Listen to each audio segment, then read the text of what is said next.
it feel like last week that you the one.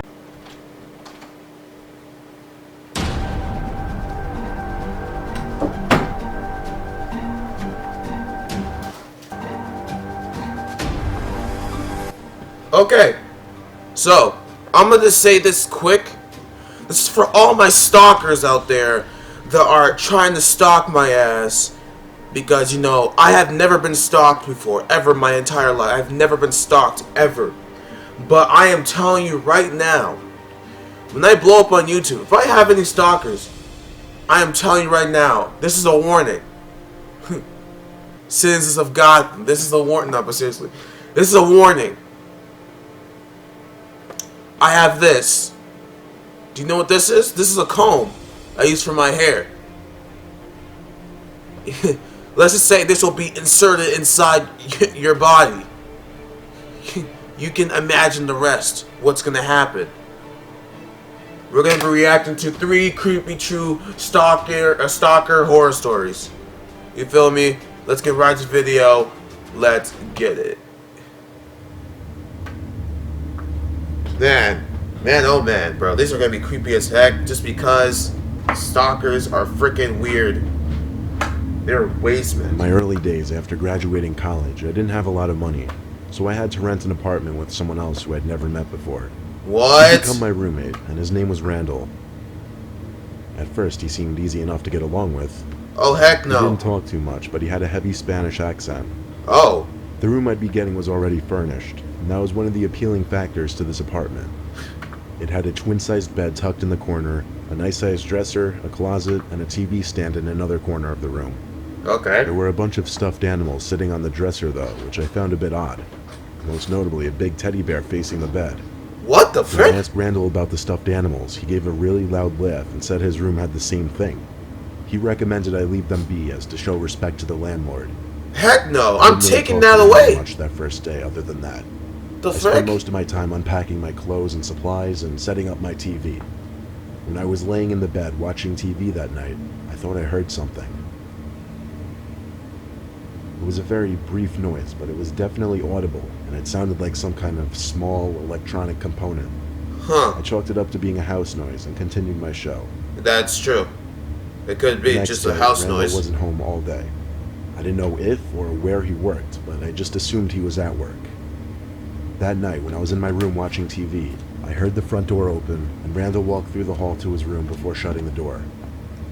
A little later, I was getting changed into my pajamas when I heard the same sound from the night before. Oh, This time he's without up to TV something. noise in He the is background, up to so I heard something. it much clearer. It was definitely some kind of electronic device. He's trying to I see. didn't know He's what trying to was peek there. hole through your freaking room, It still buddy. didn't seem like a big deal, so I got into my bed and started reading my current book at the time, then went to sleep. Oh, heck no. The next day, I saw Randall when I came home after work, and he asked me what book I was reading. At first, I didn't get the question, but then he said he was talking about the book that I was reading in my room. I looked at him in silence and confusion. I asked him how he knew I was reading the book. Yup, he's a freaking He said stalker. in his heavy Spanish accent that he had to go into my room just to take something out that he left in there, and that's when he noticed the book. Nope, I asked him liar. nicely not to go into my room anymore. Unfortunately, there wasn't a lock on the door, so I couldn't stop him when I wasn't home. Yup. That night, when I grabbed my book from under my bed, I stopped and wondered, how would he see my book if I had it under my bed? He has a the hole through the Thinking about freaking this now wall. creeped me out, and I was in no mood to read anymore. I looked around the room as I thought to myself. Then I noticed that big teddy bear on the dresser again. Oh! It was angled Oh, the teddy bear! Then I had a thought, a scary thought. I stood up and walked over to the bear, grabbed it, and looked closely into its eyes. I felt my heart skip a beat when I realized there was a camera in one of the eye holes. What the frick? I threw the thing into the corner of the room and went to Randall's door and tried opening it. His door apparently had a lock because it wouldn't open. What? I knew he was in there. I pounded on the door screaming his name, but he wouldn't answer. I saw the light sneaking in through the bottom of the door go dark, as I assume he turned off the light. Oh, heck I no. went back to my room and called the landlord. I explained everything and told him I'm leaving right now, and I had a valid reason to void the contracts.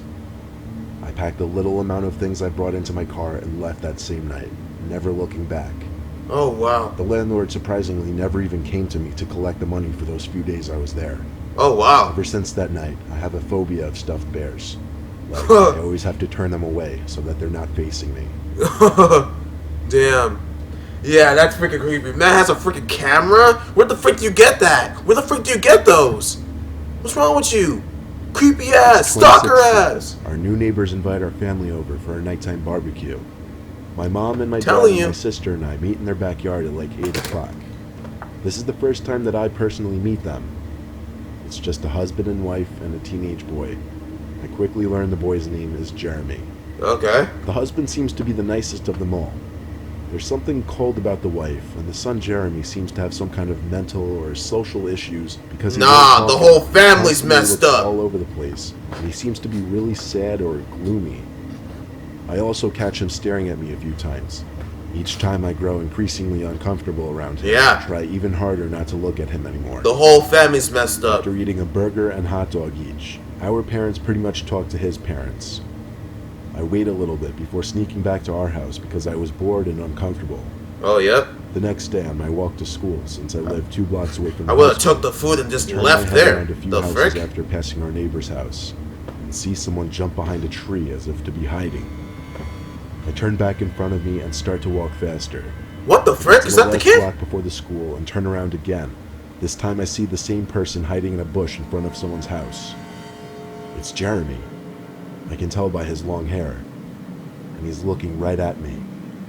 I walk as fast as I can without running and make it to the school safely a minute later. Okay. When I get home that day, I tell my parents, and they go over and talk to the neighbors. When my parents come back to talk to me, I learn from them that Jeremy is apparently not like the other kids, according to his parents word for word. That also seemed to be enough explanation for my parents to tell me to just ignore him, as if him What? following me to school wasn't an insanely creepy thing to do. Yeah. The frick? Later on, I go outside to Mom, see my I wanna parents doing ride. homework, and just as Jeremy and his creepiness come to mind, I turn to look at the neighboring house, up at the only window that overlooks our backyard. And there he is. Jeremy is sitting at that window looking at me. But as he notices me, he quickly hides. I run inside and tell my parents, and they once again quote what his parents said and tell me not to worry about him. Later that night, after texting friends and whatnot in bed, I finally put my phone down on the desk and roll on my side to go to sleep. Okay. A certain amount of time that I can't remember passes before I hear a click at my window, and then suddenly my window slides open. Without even knowing who's there, I scream at the top of my lungs, and soon my parents come rushing inside, all while I'm pressing up against the wall in shock as someone climbs through my window into my room. My parents turn on the lights, revealing Run! me holding a large kitchen knife.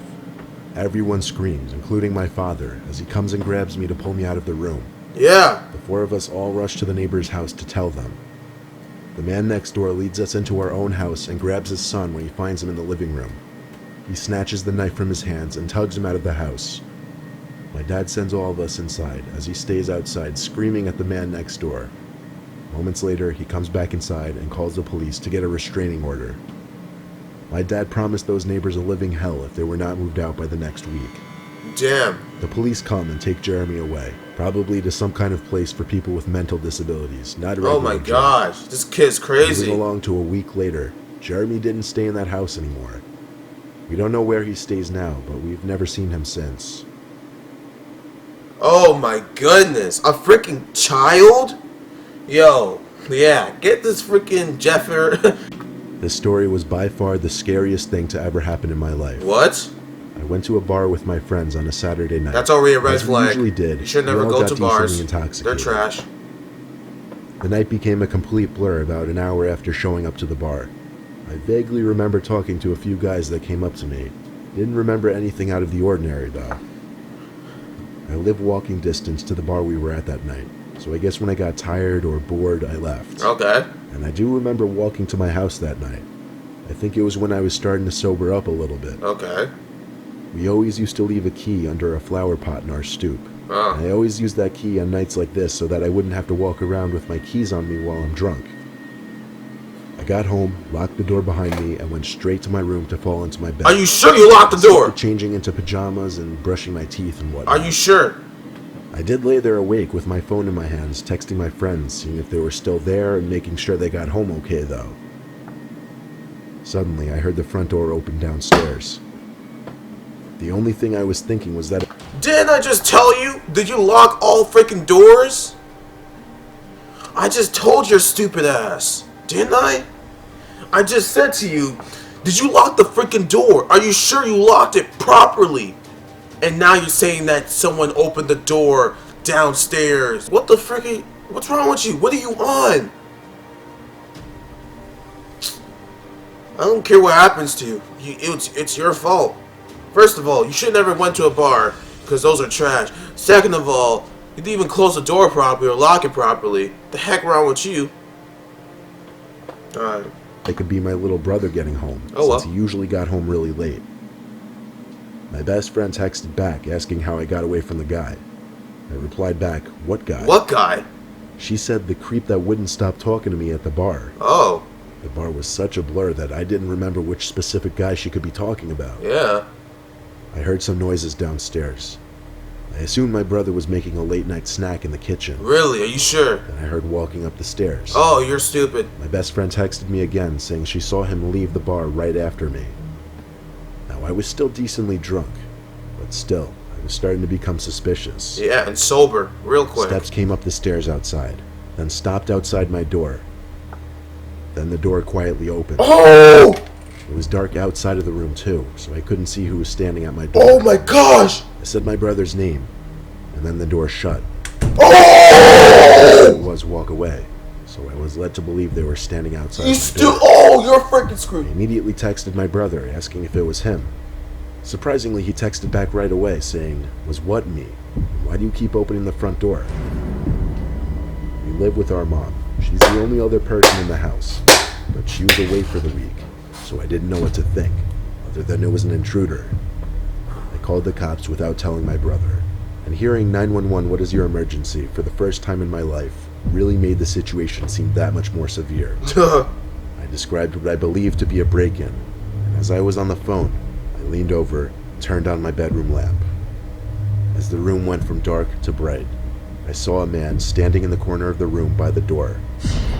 I screamed and shrieked while still on the line with a 911 operator, who kept asking what's wrong. The man in the corner opened the door and fled the scene. I heard him run out the front door.